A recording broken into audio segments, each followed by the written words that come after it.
अयोध्या में राम मंदिर के शिखर पर ध्वजारोहण कार्यक्रम की तैयारियां तेज हो गई हैं। प्रधानमंत्री नरेंद्र मोदी आगामी 25 नवंबर को राम मंदिर के शिखर पर ध्वज फहराएंगे। बता दें कि राम मंदिर पर लगने वाला ध्वज केसरिया रंग का होगा। राम मंदिर के शिखर पर लहराने वाले ध्वज पर अलग अलग तरीके के चिन्ह होंगे। इस कार्यक्रम को लेकर अयोध्या के संतों ने ध्वज, चिन्ह और अनुष्ठानों का महत्व समझाते हुए क्या कुछ कहा, सुनिए। निश्चित रूप से संपूर्ण जनमानस के लिए यह आनंद का क्षण है जब भगवान का भव्य दिव्य मंदिर बनकर के उसमें धर्म ध्वज केसरिया के स्वरूप में जो लहराएगा। केसरिया अपने आप में ही ज्ञान, बलिदान, पराक्रम, ऐश्वर्य, भक्ति का स्वरूप माना जाता है। जब वह ध्वज उस पर फहराएगा, संपूर्ण जनमानस को यह आनंदित करेगा। उसमें जो बेहद खास बात है, उसमें जो 3 चिन्ह अंकित होंगे, उसमें जो सर्वप्रथम जो हमारे सूर्यवंशी राजा के ध्वज में जो चिन्ह थे, वो भी दार वृक्ष का चिन्ह रहेगा। उसके बाद उसमें भगवान सूर्य कुल के वंशज हैं, भगवान सूर्य के भी उसमें प्रतीक का चिन्ह रहेगा, ओम का चिन्ह रहेगा। ओम जो समरसता स्थापित करता है, ओम जो सभी मंत्रों का प्राण है, बड़ा ही अद्भुत है। श्रीमद् वाल्मीकि रामायण में वर्णन है, अपि नो वशम आगच्छेत कोविदार ध्वजे रणे अपि द्रक्ष्यामि भरतम यत्कृते वशनम महत्। महाराज, यदानु खलु दुर्बुद्धिर भरत स्वमागतः स एषी महाकायः कोविदार ध्वजे रथे।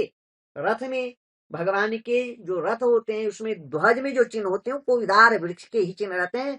तो बड़ा ही अद्भुत, अलौकिक, अकल्पनीय, जो देश के यशस्वी प्रधानमंत्री के कर कमलों द्वारा ध्वज स्थापित होगा, उन्हीं के द्वारा शिलान्यास हुआ, उन्हीं के कर कमलों द्वारा भगवान का प्रतिष्ठा हुआ, और उन्हीं के कर कमलों द्वारा ध्वज भी स्थापित होगा। यतो धर्मः ततो जयः, जो धर्म पथ पे चलेगा वही विजयी होगा। यह विजयी का भी स्वरूप है, यह सत्य का स्वरूप है, यह धर्म का स्वरूप है। संपूर्ण अयोध्या के साधु संतों के अंदर, पूरे देश के अंदर और पूरे विदेशों में भी इसका नजारा देखने को मिल रहा। पूरे देश विदेश से लोग भी उस अवसर पे आएंगे, और यह जो पावन काल रहेगा वह विवाह पंचमी रहेगा।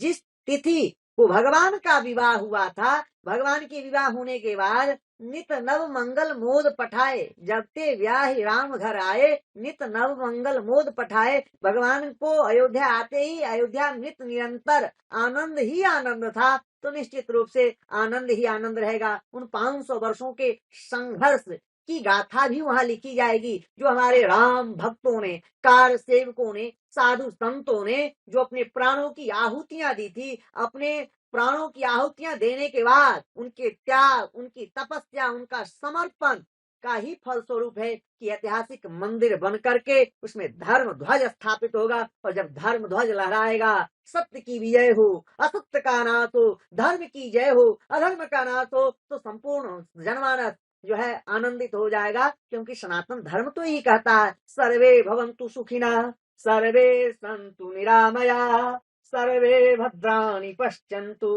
मां कश्चित् दुख भाग भरे। देश के यशस्वी प्रधानमंत्री जी को कोटि कोटि बधाई। जय श्री राम। सबसे पहले तो आपको बताना चाहता हूं कि वाल्मीकि रामायण में उल्लेख है कि ध्वज स्वरूप तो भगवान राम ही है।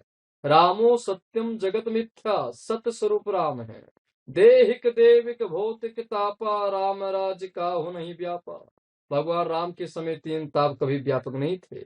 उसी तरह अब भगवान का भव्य और दिव्य मंदिर का निर्माण हो गया। अब धर्म ध्वज होगा। तो धर्म ध्वज में भगवान जब ध्वज पे बैठते थे तो उसमें सूर्य का भी चिन्ह था, ओमकार का भी चिन्ह था, भी हमारे सीताराम दास जी ने बताया वाल्मीकि के अनुसार। तो धर्म ध्वज तो भगवान का अद्भुत है, उसका बखान जितना भी किया जाए बहुत कम है। और वाल्मीकि रामायण में तो प्रसंग है ही, रामचरितमानस में प्रसंग है। वाल्मीकि रामायण में वाल्मीकि जी को प्रेरणा राम जी ने ही दिया था, और वाल्मीकि के अंदर ही ब्रह्म ज्ञान हुआ। उस ब्रह्म ज्ञान के द्वारा जो वाल्मीकि रामायण में उन्होंने धर्म ध्वज का व्याख्या किया है वो बड़ा अद्भुत है। और वो धर्म ध्वज का होगा राम मंदिर में, ये अद्भुत छटा है। देश दुनिया भर के लोग देखने आएंगे। एक ऐतिहासिक राम मंदिर में शिखर पर धर्म ध्वज, ये अद्भुत छटा है। हम सभी साधु संत भी शामिल होंगे, उसको देखेंगे। आपको बताना चाहता हूं कि 22 जनवरी का अद्भुत था छटा, भगवान बाल रूप का प्राण प्रतिष्ठा हुआ था, राम दरबार का प्राण प्रतिष्ठा हुआ, कितने अद्भुत था। और धर्म ध्वज का ये तो बखान जितना भी करें हम शास्त्रों के अनुसार वो भी कम हो जाएगा, बहुत अद्भुत है। इसीलिए बताना चाहता हूँ, रामो सत्यम जगत मिथ्या, रामो परम ब्रह्मो, अयोध्या नाथा वैकुंठे, रामो सत्या सत्यामृत। राम के जैसा ब्रह्म कोई नहीं, वो राम राज बैठे त्रिलोका हर्षित भय गए सब सोगा, वो मेरे भगवान राम का धर्म ध्वज होगा। हम साधु संत शामिल होंगे, बहुत अद्भुत है। अगर आप ये वीडियो YouTube पर देख रहे हैं तो हमारे चैनल को सब्सक्राइब कर बेल आइकन दबाएं और Facebook पर देख रहे हैं तो हमारे पेज को लाइक करें।